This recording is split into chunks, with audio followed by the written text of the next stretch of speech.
రాజకీయంగా ప్రజాస్వామ్యం, సామాజిక న్యాయం దేశంలో నిలబడాలంటే తెలంగాణలో కాంగ్రెస్ పార్టీ అభ్యర్థులను పార్లమెంటుకు పంపాలని ఎమ్మెల్సీ అలుగుబెల్లి నర్సిరెడ్డి అన్నారు.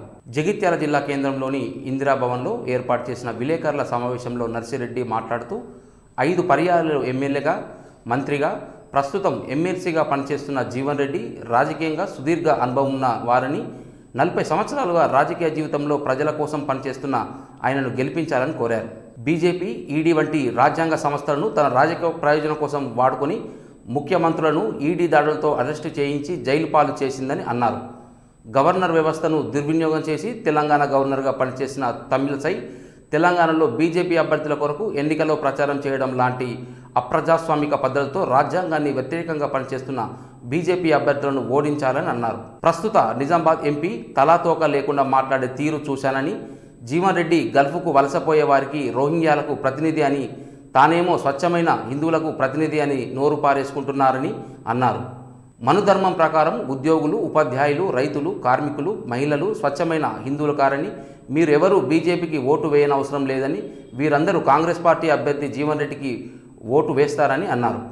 6 పర్యాయాలు శాసనసభకి ఎన్నికై మంత్రిగా పనిచేసినా కూడా ఎటువంటి భేషజం లేకుండా, ఎటువంటి గర్వం లేకుండా అందరిని సమానంగా చూడటం కానీ, చాలా ఆప్యాయతతో ఉండటం కానీ, చాలా సాదాసీదాగా ఉండటం కానీ గమనిస్తే నిజమైన పొలిటికల్ లీడర్గా నాకు కనిపించింది. మేము అనేక సందర్భాల్లో అనేక అంశాలు పంచుకునే వాళ్ళం. వారు మాట్లాడే సందర్భాల్లో ఎక్కడ కూడా నేను సీనియర్ లీడర్ను కాబట్టి కొత్తగా వచ్చిన వాళ్ళకి ఏం తెలుసు అనేది ఎప్పుడు అభావం ఉండేది కాదు. ప్రతి సందర్భంలో కూడా అందరికీ చాలా విషయాలు తెలుస్తాయి, నేను కొన్ని నేర్చుకోవాలి, నాకు తెలిసినవి చెప్పాలనే రకంగానే ఉండే వ్యక్తి. అటువంటి ఔదార్యం కలిగిన మోదీ లాంటి నిరంకుశుడు అందామా, ప్రజల గురించి తెలియని వాళ్ళు అందామా, భారతదేశానికి ఎటువంటి పాలన కావాలనో తెలియని వారు అందామా, అటువంటి వారు కాదు. తప్పనిసరిగా ప్రభుత్వంలో మార్పు రావాలి, అది కాంగ్రెస్ ఆధ్వర్యంలో రావాలనేది కూడా మేము కోరుకుంటున్నాం. కాబట్టి ఈ ప్రెస్ మీట్ ఏర్పాటు చేసి చెప్తున్నాం. భారత రాజ్యాంగంలోనే గవర్నర్ అంటే ఎలా ఉండాలో మనకు చాలామందికి చాలా విషయాలు తెలుసు. గవర్నర్ వ్యవస్థను పూర్తిగా రాజకీయ పార్టీ ప్రతినిధులు మార్చిన చరిత్ర బీజేపీకే కనిపిస్తుంది. మొన్నటి వరకు గవర్నర్గా పనిచేసిన తమిళసై రాజన్ మళ్ళీ పోయి పార్లమెంటుకు పోటీ చేస్తుంది. మళ్ళీ వారు వచ్చి హైదరాబాద్లో మా బీజేపీ అభ్యర్థికి ఓటేయమని అడగటం అంటే అంతకంటే సూచన ఇంకోటి కాదు. ఎప్పుడైనా గవర్నర్గా నియమించిన వాళ్ళు ఆ తదుపరి న్యూట్రల్గా ఉండాలి, పెద్ద మనిషిగా ఉండాలి, ఏ రాజకీయ పార్టీ ప్రచారం చేయకుండా ఉంటే గవర్నర్ యొక్క పోస్టుకు గౌరవించిన వాళ్ళు అవుతారు. అంత చీప్గా, అంత తక్కువ స్థాయికి వచ్చి మళ్ళీ ప్రచారం చేయమంటే అది ఆ బీజేపీ పార్టీకి, మోదీ నాయకత్వానికి చెల్లుదు తప్ప ఎవరికి చెల్లదు.